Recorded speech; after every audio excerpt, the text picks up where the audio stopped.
Hello all dear aspirants and warmly welcome है आप सभी का आईएफएस के इस शानदार प्लेटफॉर्म के ऊपर। तो आज हम ऐसे कैंडिडेट से मिलेंगे जो कि एक बेहतर पोजीशंस के ऊपर ऑलरेडी काम कर रहे हैं, बट जो ख्वाब होता है दिल में, जो ख्वाब होता है कि किसी ना किसी चीज़ को मुकम्मल करना है, पाना है और अच्छे लेवल के ऊपर, अच्छी चीज़ों के ऊपर आपको आपको जो है होल्ड करना है।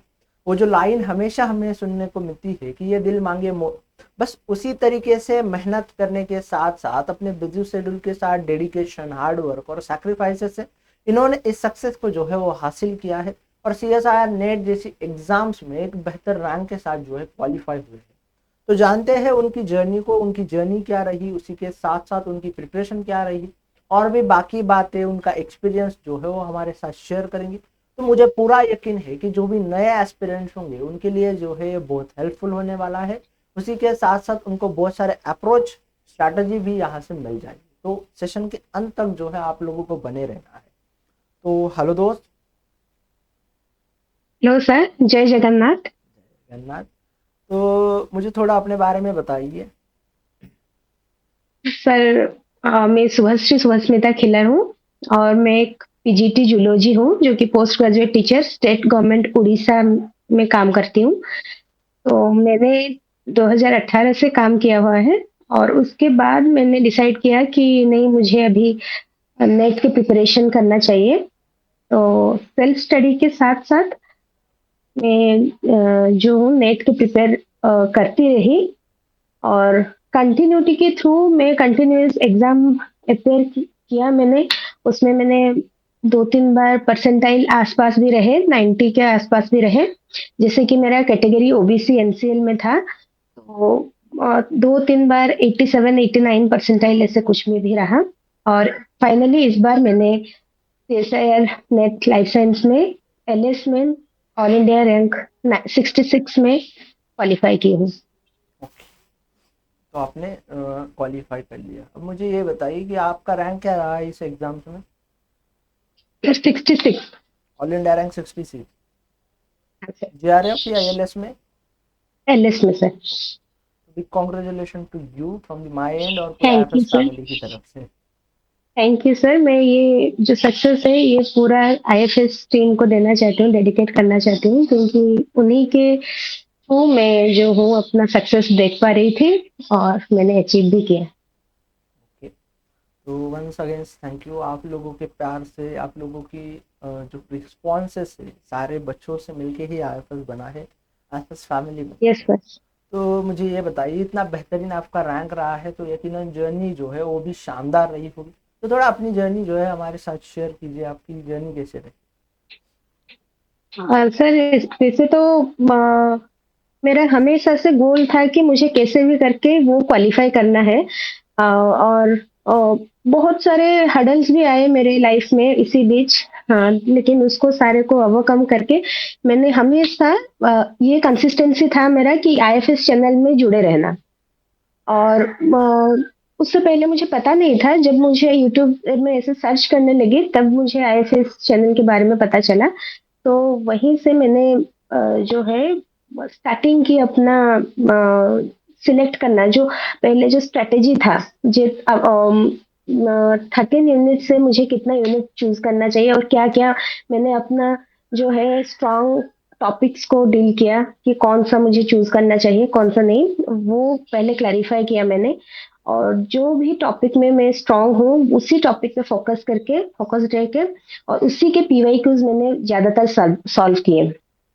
लाइव चैनल लाइव जो टीचिंग में भी मैंने आके बहुत पीवाई क्यूज सॉल्व किए हैं। और वही कंसिस्टेंसी के थ्रू ही मैं आज यहाँ तक पहुंची हूँ। और 2-3 बार फेल्योर के साथ भी मैं उसी वो जो एम था मेरा उसको मैंने नहीं छोड़ा और खुद के ऊपर जो फेथ था, जो डिटर्मिनेशन था, उसी के बाद यहाँ तक मैं पहुंची। आपने कितने यूनिट्स को प्रिपेयर किया था सीएसआर नेट की प्रिपरेशंस के लिए। Sir, maximum 8 to 9 units. और जो लास्ट के 2-3 थे वो मैंने अप्लाइड बायोलॉजी और ये जो था वो इंस्ट्रूमेंटेशन स्टैटिस्टिक्स, इसको मैंने छोड़ दिया था क्योंकि वो थोड़ा मुझे ये लग रहा था। लेकिन बाकी सब जो मैंने जो पीजी का कोर्स था वो सारा cell biology, plant physiology, animal physiology, genetics, biochemistry और मॉलिक्यूलर बायोलॉजी, ये सब पे मैंने इकोलॉजी, इकोलॉजी ये सब में मैंने इवोल्यूशन, मैंने इसमें सारा फोकस दिया था। तो मुझे ये बताइए कि आपको इन सब यूनिट में सबसे इजीएस्ट यूनिट कौन सी लगी? हाँ, सॉरी सर, मैंने स्किप कर दिया। Developmental biology, hmm, I love developmental biology and cell biology also. Genetics भी मुझे इजी लगता था। बायोकेमिस्ट्री लिटिल बिट, बट मुझे थोड़ा उसमें मैंने टॉपिक चूज किया हुआ था कि कौन से टॉपिक में आने से मुझे अटेम्प्ट लेना है और कौन सा, अगर ऐसा क्वेश्चन आए तो मुझे कौन सा छोड़ना है। ये मेरा भी था एग्जाम स्ट्रेटजी, जो क्या क्वेश्चन सिलेक्शन, उसके बारे में, जो ये टॉपिक से, अगर ये टॉपिक से आएगा तो मैं ये पूरा कर लूंगी। तो कौन से टॉपिक को चूज करूंगी और कौन सा छोड़ूंगी, वो मेरा डिसाइडेड था पहले। ओके। और उन सब यूनिट में आपको सबसे कॉम्प्लेक्स और हार्ड यूनिट कौन सी लगी? अम, सबसे हार्ड यूनिट तो अ, ये मैंने इम्यूनोलॉजी वगैरह थोड़ा स्किप करके चला हुआ था। और ये जो इंस्ट्रूमेंटेशन भी थोड़ा मैंने, वो ज्यादातर मेरे काम में नहीं थे तो इसलिए। और प्लस टू में, जैसे मैं प्लस टू में पढ़ाती हूँ तो ये सारा जो था मेरा सिलेबस में आता था। और ऐसे भी क्वेश्चन से थे सर, जो मैं बच्चों को पढ़ाती हूँ वो इसी से भी क्वेश्चंस थे, पार्ट बी के क्वेश्चंस कुछ, तो उसमें भी मुझे कुछ हेल्प हो गया।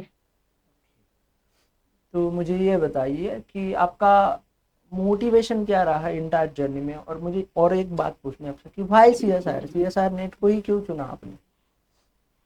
अ, सर, पहले तो मेरा पीजी के बाद, नेट करने से पहले मेरे इकोनॉमिकल कंडीशन को देख के मैंने जॉब ज्वाइन कर लिया था, लेकिन मेरा एम जो था वो पीएचडी ही था करने के लिए।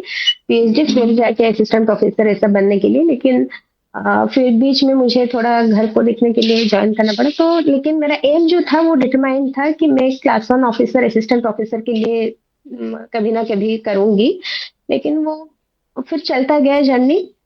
तो अभी फिलहाल मैं असिस्टेंट प्रोफेसर के पोस्ट के लिए कर सकती हूँ, और बाद में मैं होप भी रखती हूँ पीएचडी करूंगी। पर सही है, बहुत अच्छे से। मुझे ये बताइए कि एग्जाम हॉल का एक्सपीरियंस क्या रहा? और आप एक खुद टीचर हो, तो फिर हाँ जी। हाँ, तो थोड़ा उसके बारे में भी बताइए। हाँ। नहीं, मेरा एग्जाम हॉल का एक्सपीरियंस अच्छा था। बहुत सिस्टमेटिकली एग्जाम था मेरा। मुझे कोई मतलब कंप्यूटर बेस्ड में कुछ प्रॉब्लम नहीं था। बस इतना, टाइम को देखते हुए टाइम मैनेजमेंट थोड़ा देखना है और कुछ नहीं। एग्जाम हॉल का एक्सपीरियंस मेरा गुड, ओवरऑल गुड ही था। ओवरऑल गुड ही था।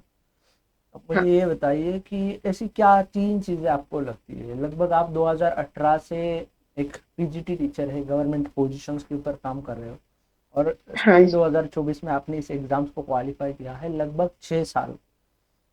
हाँ। तो 6 साल की जर्नी बहुत लंबी होती है। और नहीं sir, actually sorry, I interrupted you. Actually 2018 के बाद मैंने छोड़ दिया था। मैंने स्टार्ट नहीं किया था प्रिपरेशन। वो कोरोना के बाद मैंने फिर ज्वाइन किया कि हाँ मुझे अभी करना है, थोड़ा स्टेबल हो गई मैं लाइफ में। तो फिर हाँ ठीक है, अभी मैं कर सकती हूँ, ऐसा सोच के फिर मैंने स्टार्ट किया। गैप हो गया था, लेकिन I managed to breach the gap.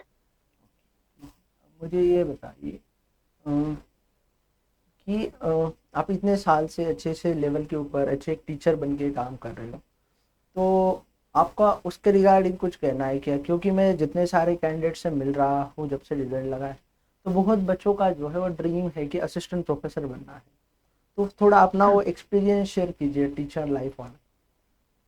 नहीं सब, हाँ, एक्सपीरियंस अभी तक तो मेरा पीजीटी, एज ए पीजीटी बहुत बढ़िया एक्सपीरियंस रहा। 2018 से जब मैं ज्वाइन की हूँ, 2020 के बाद मेरा जो फर्स्ट बैच था वो जो स्कूल से जाने लगा। तो हर साल मुझे जो बच्चों का फीडबैक आता है कि जो बच्चों को समझाना या फिर बच्चों के अकॉर्डिंग उनको जो गाइडेंस देना, उनके करियर काउंसलिंग के साथ-साथ मेरे सब्जेक्ट को अच्छे से लेना, वो बच्चों का जो प्यार मिलता है वो बहुत सुकून देता है। जो क्लासरूम में उनको कंफर्टेबल फील कराना। और सर एक्चुअली और एक बात, मैं जहाँ पे पीजीटी में हूँ, मेरा डिपार्टमेंट है एसटी एससी डेवलपमेंट डिपार्टमेंट। तो जहाँ पे एसटी और एससी स्टूडेंट्स को ज्यादा फोकस रहते हैं और वहाँ पे एसटी स्टूडेंट्स ज्यादा रहते हैं। तो उसी बेसिस पे उन बच्चों के लेवल तक जाके उनको फिर अपलिफ्ट करके लाना और एग्जाम में अच्छा परफॉर्म करवाना, वो बहुत मतलब बेटर फील कराता है मुझे। इट्स रियली अप्रिशिएट करने के लिए, क्योंकि मैंने देखा है बहुत बच्चों का वो मतलब बेसिक क्लियर नहीं होता है, ना ही उनको अच्छे लेवल के ऊपर पढ़ाई हाँ। मिलती हो, तो फिर आप इतना बढ़िया सा उनको पढ़ा रहे हो, समझा रहे हो, तो यकीनन वो बेहतर ही परफॉर्म करेंगे, आपका मोटिवेशन लेके आपकी तरह ही कुछ अच्छे लेवल के ऊपर काम करेंगे। Thank you sir. Thank you so much for sharing your journey, your knowledge और hard work, and it's really appreciable कि आप इतना बेहतरीन तरीके से काम कर रहे हो। तो आपको मेरी तरफ से, पूरे आईएफएस फैमिली की तरफ से बहुत सारी शुभकामनाएं आपकी आगे वाली जर्नी के लिए। Thank you and thank you once again. Thank you sir. Hopefully मैं आप भी आईएफएस टीम को और सबको बहुत-बहुत धन्यवाद देना चाहूँगी, क्योंकि उन्हीं की वजह से आज मैं यहाँ पे पहुँच पाई हूँ। और इतने साल में मेरा जो 2018 के बाद आज और एक अचीवमेंट मेरे खाते में जुड़ गया है, वो all dedicated to IFS team. Thank you so much. Thank you sir.